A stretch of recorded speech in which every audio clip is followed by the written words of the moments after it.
अस्सलामुअलैकुम वीवर्स, कैसे हैं आप सब। आज मैं रूबी कराची फूड में बहुत ही मज़ेदार सी रेसिपी लेके आई हूँ।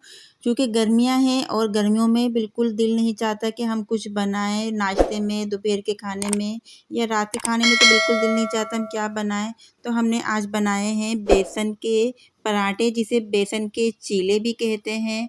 बहुत ही मज़ेदार से बनते हैं। हमने इसके अंदर ना ही आटा गूंदा है, ना ही हमने कोई मेहनत की है। बस हमने एक घोल तैयार किया है और घोल के अंदर हमने बेसन और चावल का आटा लिया है। और ये देखिए बहुत ही मज़ेदार से हमारे ऊपर से क्रिस्पी और अंदर से सॉफ्ट चीले तैयार हुए हैं बेसन के। तो हम करते हैं रेसिपी को स्टार्ट। सबसे पहले हमने 1 कप बेसन ले लिया है और इसी के बराबर का ही हमने 1 कप चावल का आटा लिया। अगर आपके पास चावल का आटा नहीं है तो आप गंदम का आटा भी ले सकते हैं। इससे भी बहुत मज़ेदार से बेसन के चीले या बेसन के पराठे तैयार होते हैं। मिक्सिंग कर ली है हमने बहुत ही अच्छी तरह से। कुछ इंग्रेडिएंट्स हमने डालने हैं, जिसमें है चॉप की हुई प्याज, चॉप की हुई हरी मिर्च और चॉप किया हुआ हरा धनिया। इसका फ्लेवर बहुत ही अच्छा लगता है। कुटी हुई लाल मिर्च ऐड की है, पिसी हुई मिर्च ऐड की है 1 टेबल स्पून, और हमने हाफ टेबल स्पून ज़ीरा, हाफ टेबल स्पून हमने गरम मसाला ऐड किया है। हस्बे ज़रूरत हमने इसमें नमक भी ऐड कर दिया है। मिक्सिंग कर देंगे तमाम इंग्रेडिएंट्स की अच्छी तरह से।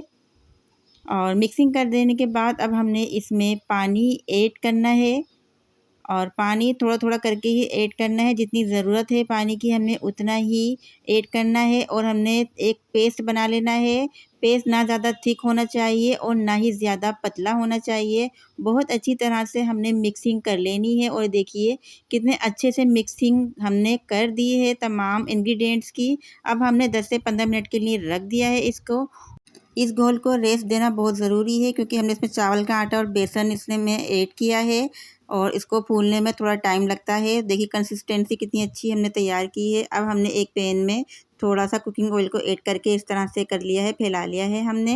अब हमने इसमें जो घोल तैयार किया है बेसन और चावल के आटे का, वह थोड़ा थोड़ा करके इसमें डाल देना है और एक रोटी की गोल शेप दे देनी है। फैला लेना है स्पून की मदद से। जितना पैन में आ सकता है हमने उतना डाल दिया। और जितनी बड़ी हमने रोटी तैयार करनी है इतनी बड़ा ही हमने इसमें घोल तैयार कर दिया है, डाल दिया है, मिक्सिंग कर दी है, फैला दिया है बहुत ही अच्छी तरह से। बस काफ़ी है इतना घोल और आ गया है पैन में हमारे अच्छी तरह से।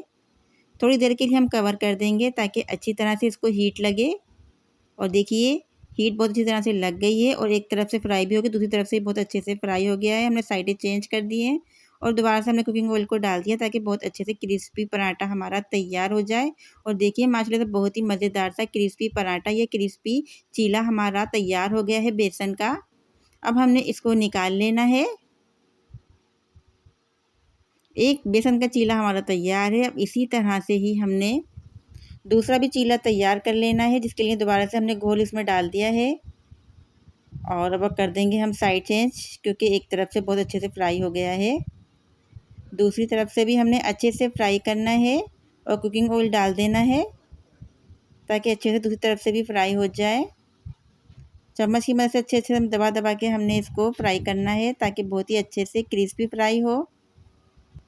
मीडियम फ्लेम पे ही हमने इस पराठे को फ्राई करना है, जब भी क्रिस्पी होगा और अंदर से सॉफ्ट होगा।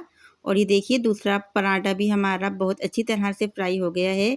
इसको भी हमने निकाल लिया है। इसी तरह से ही हमने तीसरा पराठा भी तैयार करना है, जिसके लिए हमने पैन में थोड़ा सा कुकिंग ऑयल को ऐड करने के बाद इस तरह से घुमा लिया है ताकि सब जगह लग जाए। और बेसन का जो घोल तैयार किया था वो हमने थोड़ा थोड़ा करके रोटी की शेप की शक्ल दे देनी है, फैला देना है। और जितना बड़ा हमने पराठा बनाना है इसी साइज़ का ही हमने इसमें घोल तैयार करके फैला देना है। और ये देखिए कितने अच्छे से हमारे पराठे की शेप बन रही है। बस हमें इतना ही घोल इसमें डालना है।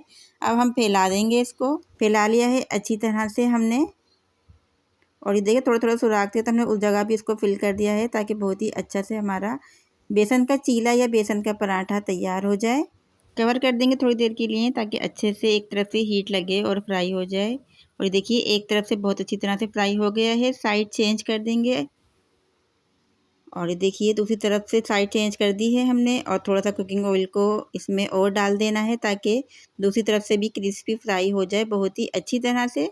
और देखिए दूसरी तरफ से भी बहुत अच्छे से फ्राई हो गया है। अब हमने निकाल लेना है इसको। और लुक देखिए माशाल्लाह से कितना अच्छा आया है। बहुत ही मज़ेदार सा क्रिस्पी पराठा तैयार हुआ है हमारा। और ये देखिए फाइनल लुक बेसन और चावल के आटे के पराठे के माशाल्लाह अल्हम्दुलिल्लाह बहुत ही मज़ेदार और क्रिस्पी पराठा तैयार हुआ है। इसे बेसन के चीले भी कहते हैं, बेसन का पराठा भी कहते हैं, क्योंकि गर्मियों में जो है किचन के काम करने में हमें बहुत मसला होता है, बहुत गर्मी लगती है, तो हम चाहते हैं झटपट से हमारा खाना तैयार हो जाए। हमने ना इसमें आटा गूँधा है, ना हमने कोई मेहनत की है, बस एक घोल तैयार किया है और उसी से ही हमने बेसन के चीले या बेसन के पराठे तैयार किए हैं। बहुत ही मज़ेदार और क्रिस्पी पराठे तैयार हुए हैं। अगर आपको बेसन और चावल के आटे के चीले या पराठे की रेसिपी अच्छी लगी है तो चैनल को सब्सक्राइब कीजिए, लाइक कीजिए, फ्रेंड्स में शेयर कीजिए और दीजिए इजाज़त अगली रेसिपी तक के लिए हमें। अल्लाह हाफ़िज़।